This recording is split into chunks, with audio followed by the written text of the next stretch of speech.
কবে দেশে ফিরছেন শেখ হাসিনা? নয়াদিল্লি কতটা সাহায্য করবে তাকে? গুঞ্জন শোনা যাচ্ছিল যে আগামী আগস্টেই বাংলাদেশে ফিরতে পারেন শেখ হাসিনা। ভারত সরকারের কাছ থেকে তিনি ফেরার ব্যাপারে ট্রাভেল পাস চেয়েছেন। দিল্লি থেকে কি তিনি চলে যাবেন বাংলায়? সেখান থেকে কি শুভেন্দু অধিকারীর সঙ্গে বৈঠক করে বাংলাদেশে পা রাখবেন শেখ হাসিনা? তার দলের কর্মীরা তো এখন থেকেই প্রস্তুতি নিচ্ছেন যে কিভাবে হাসিনাকে স্বাগত জানানো হবে, কোন বিমানবন্দরে তিনি নামবেন। দেশে ফিরে যে তিনি বিচারের মুখোমুখি হতে চান সেটাও স্পষ্ট করেছেন শেখ হাসিনা। আমাদের নতুন পেজ সাবস্ক্রাইব করুন আরও বাংলাদেশের খবর পেতে। সেক্ষেত্রে শাস্তি নিয়ে তিনি উচ্চ আদালতে সওয়াল করতে পারবেন বলেও জানিয়েছেন প্রধানমন্ত্রীর উপদেষ্টা জাহিদুর রহমান। এরই মধ্যে আবার একটি সাক্ষাৎকার সামনে এসেছে হাসিনার। কি জানিয়েছেন তিনি এই সাক্ষাৎকারে?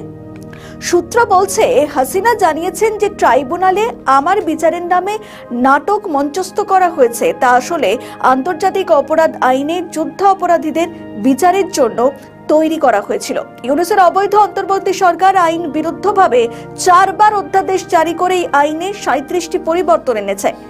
এরপরে ট্রাইব্যুনাল পুনর্গঠন করে আমার বিরুদ্ধে মিথ্যে এবং আন্তর্জাতিক উদ্দেশ্য প্রণোদিত বিচার পরিচালনা করেছে। হাসিনার বিস্ফোরক অভিযোগ, আদালত আমার বিরুদ্ধে যে মৃত্যুদণ্ডের রায় দিয়েছে তা কোনো বিচার নয়, বরং এটি যুদ্ধাপরাধীদের বিচারের প্রতিশোধ। আমাকে আইনিভাবে মামলা মোকাবিলায় সুযোগ দেওয়াই হয়নি। সব সাজানো সাক্ষ্য এবং প্রমাণের মাধ্যমে সম্পূর্ণ মিথ্যা অভিযোগে বিচারের নামে প্রহসন হয়েছে। হাসিনা এবং আওয়ামী লীগকে রাজনৈতিক ময়দান থেকে দূরে রাখার জন্যই কলকাঠি নেড়েছে এই আদালত। এই ষড়যন্ত্র ইতিমধ্যেই দেশবাসীর কাছে পরিষ্কার হয়ে গিয়েছে বলে দাবি শেখ হাসিনার। হাসিনা বীর দর্পে জানিয়েছেন, আমাকে এর আগে 19 বার খুন করার চেষ্টা করা হয়েছিল, তারপরেও কিন্তু কিচ্ছু করতে পারেনি বিরোধী শক্তি। আসলে আমি মৃত্যুকে পরোয়া করি না, মৃত্যুর ভয় দেখিয়ে আমাকে থামানো যায় না বলে জানিয়েছেন হাসিনা। ভারত থেকে কবে ফিরবো, কিভাবে ফিরবো সে সিদ্ধান্ত একান্তই আমার, এটা আমাকে কেউ চাপিয়ে দিতে পারবে না।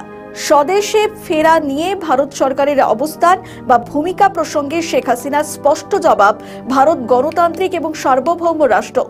তারা তাদের নিজস্ব নিয়ম এবং আন্তর্জাতিক রীতিনীতি অনুসরণ করে সিদ্ধান্ত নেবে। আমার আসল শক্তি বাংলাদেশের জনগণ এবং তাদের ভালোবাসা। আম জনগণের শক্তি নিয়েই আমি ফের দেশে ফিরব।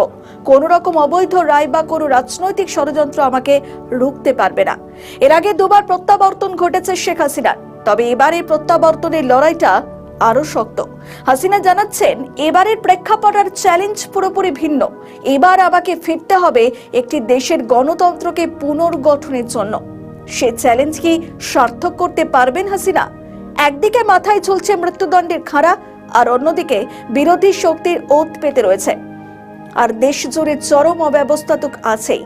এই সব চ্যালেঞ্জ আর প্রতিকূল পরিস্থিতিকে জয় করে কবে বাংলাদেশের মাটিতে পা পড়বে শেখ হাসিনার?